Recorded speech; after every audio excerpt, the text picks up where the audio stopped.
ఎంకిపెల్లి Subbi చావుకొచ్చినట్టు municipal ఎన్నికల ఫలితాలు కొంతమంది ఎమ్మెల్యేలకు కష్టకాలాన్ని తీసుకొచ్చాయి.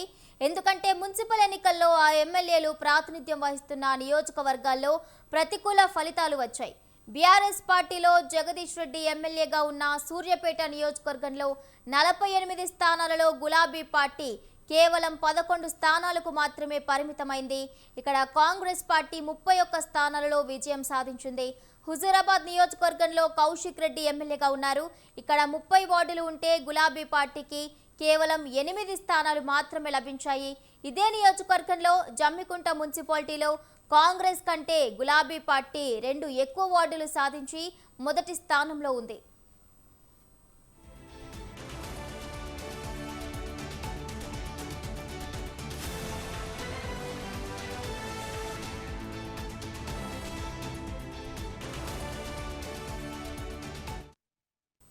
ఇక ఇదే అంశానికి సంబంధించి పూర్తి అప్డేట్స్ మా ప్రతినిధి సవీన్ లైవ్ ద్వారా అందిస్తారు.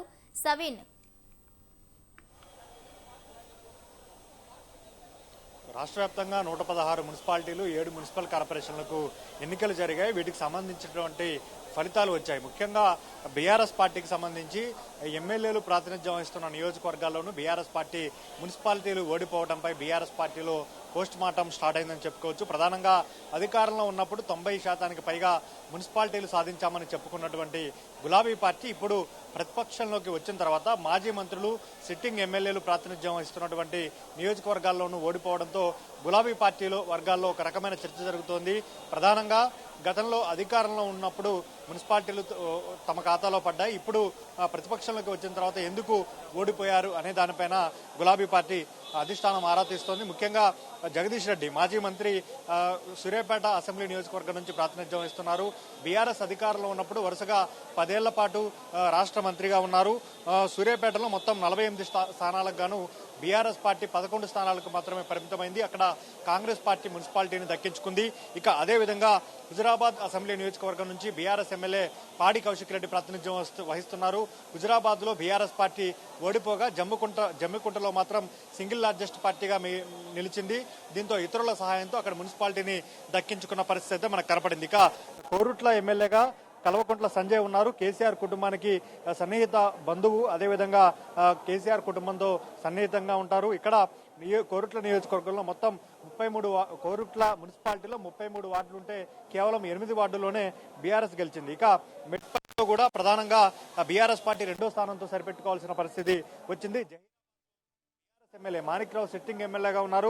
అక్కడ కూడా కాంగ్రెస్ పార్టీ కంటే ఒక స్థానాన్ని తక్కువగా దక్కించుకుంది. ఇక కోహిర్ మున్సిపాలిటీలో కూడా 16 వార్డులు ఉంటే బీఆర్ఎస్ 5 స్థానాలకే పరిమితమైన పరిస్థితి ఉంది. ఇక సంగారెడ్డిలో Chinta Prabhakar sitting MLA BRS ఎమ్మెల్యేగా ఉన్నారు.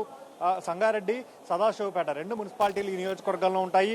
ఈ 2 మున్సిపాలిటీల్లో కూడా బీఆర్ఎస్ పార్టీ ఓడిపోయింది. కాంగ్రెస్ పార్టీ అత్యధిక స్థానాలు సాధించి అక్కడ మున్సిపాలిటీలను గెలుచుకున్న పరిస్థితి కనపడింది. ఇక మల్లారెడ్డి మేడ్చల్ ఎమ్మెల్యేగా ఉన్నారు, మాజీ మంత్రిగా ఉన్నారు. ఆయన నియోజకవర్గంలో ఆలియాబాద్ మున్సిపాలిటీలో బీఆర్ఎస్ పార్టీ 7 స్థానాలు సాధించింది. అదేవిధంగా ఈ మున్సిపాలిటీ పరిధిలో 20 వార్డులు ఉంటే 7 స్థానాలు గెలిచింది. ఇక ఎల్లంపేట, మూడుచింతలపల్లి మున్సిపాలిటీలో మాత్రం గులాబీ పార్టీ గెలిచిందని చెప్పుకోవచ్చు. ఇక ఆలియాబాద్ లో ముఖ్యంగా బీజేపీ సహకారంతో అక్కడ మున్సిపాలిటీని దక్కించుకున్న పరిస్థితి మనకు కనపడింది. ఇక రాష్ట్ర వ్యాప్తంగా బీఆర్ఎస్ వర్కింగ్ ప్రెసిడెంట్ కేటీఆర్ తో పాటు మాజీ మంత్రి హరీష్ రావు విస్తృతంగా ప్రచారం చేశారు. ముఖ్యంగా కేటీఆర్ సిరిసిల్లతో పాటు ఉమ్మడి నిజామాబాద్, ఉమ్మడి వరంగల్, ఉమ్మడి రంగారెడ్డి ఇట్లా కొన్ని మున్సిపాలిటీల్లో ప్రచారం చేశారు. అదేవిధంగా హరీష్ రావు ఉమ్మడి మెదక్ జిల్లాతో పాటు ఉమ్మడి ఆదిలాబాద్, ఉమ్మడి నగర్ జిల్లా కొన్ని మున్సిపాలిటీల్లో హరీష్ రావు ప్రచారం చేశారు. వాస్తవానికి బీఆర్ఎస్ పార్టీ 35 స్థానాల వరకు 35 మున్సిపాలిటీలు దక్కించుకుంటామని భావించింది. కానీ బీఆర్ఎస్ 20 స్థానాల లోపే ఆగిపోయిన పరిస్థితి కనపడింది. నిన్న 17 మున్సిపాలిటీలు బీఆర్ఎస్ పార్టీ దక్కించుకుంది. ఈ రోజు 2 మున్సిపాలిటీలు బీఆర్ఎస్ పార్టీ ఖాతాలో పడ్డాయి. 11 మున్సిపాలిటీలకు ఈ రోజు ఎన్నిక జరుగుతోంది కాబట్టి ఇప్పటి వరకు 2 మున్సిపాలిటీలు బీఆర్ఎస్ ఖాతాలో పడ్డాయి. ఓవరాల్ గా బీఆర్ఎస్ పార్టీ 19-20 మున్సిపాలిటీల వరకే ఆగిపోయిందని చెప్పుకోవచ్చు. ఇక మున్సిపల్ కార్పొరేషన్లకు సంబంధించి 7 మున్సిపల్ కార్పొరేషన్లు ఉంటే ఒక్క మున్సిపల్ కార్పొరేషన్లోనూ బీఆర్ఎస్ పార్టీ పాగా వేయలేకపోయింది. అదేవిధంగా 7 మున్సిపల్ కార్పొరేషన్లు ఒక్క మహబూబ్ నగర్ మున్సిపల్ కార్పొరేషన్లో మాత్రమే బీఆర్ఎస్ పార్టీకి గౌరవప్రదమైన సీట్లు వచ్చాయి. కరీంనగర్ లో కూడా 9 స్థానాలు వచ్చాయి. కొత్తగూడెం కార్పొరేషన్ లో కూడా 7 కార్పొరేట్ స్థానాలు బీఆర్ఎస్ పార్టీకి దక్కిన పరిస్థితి అయితే మనకు ఓవరాల్ గా కనబడుతోంది. ఇక రాష్ట్ర వ్యాప్తంగా బీఆర్ఎస్ పార్టీకి గతంలో ఉద్యమ కాలం నుంచి కంచుకోటలుగా ఉన్నటువంటి జిల్లాలు ఉత్తర తెలంగాణ జిల్లాలు కరీంనగర్, నిజామాబాద్, ఆదిలాబాద్ జిల్లాలో కూడా ఈసారి బీఆర్ఎస్ పార్టీ పూర్తిగా వెనుకబడిపోయిందని చెప్పుకోవచ్చు.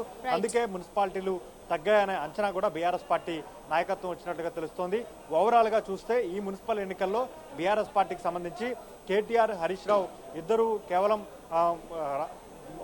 మున్సిపల్ ఎన్నికల షెడ్యూల్ రాకముందు ఉమ్మడి జిల్లాల వారీగా సమీక్షలు చేశారు. ఆ తర్వాత కొన్ని చోట్లకు మాత్రమే పరిమితమై ప్రచారం చేశారు. ఇక ఉమ్మడి జిల్లాల వారీగా మాజీ మంత్రులకు బాధ్యతలు అప్పగించారు. కానీ మాజీ మంత్రులంతా పెర్ఫార్మెన్స్ బాగోలేదనే చర్చ కూడా బీఆర్ఎస్ పార్టీలో నడుస్తోంది. ప్రధానంగా ఉమ్మడి కరీంనగర్ జిల్లా పెద్దపల్లిలో కొప్పుల ఈశ్వర్, అక్కడ ధర్మపురి నియోజకవర్గంలో 15కు 15 వార్డులు బీఆర్ఎస్ ఓడిపోయిన పరిస్థితి కూడా మనకు కనపడుతోంది. Right, okay, thank you సవిన్, thank you for the updates.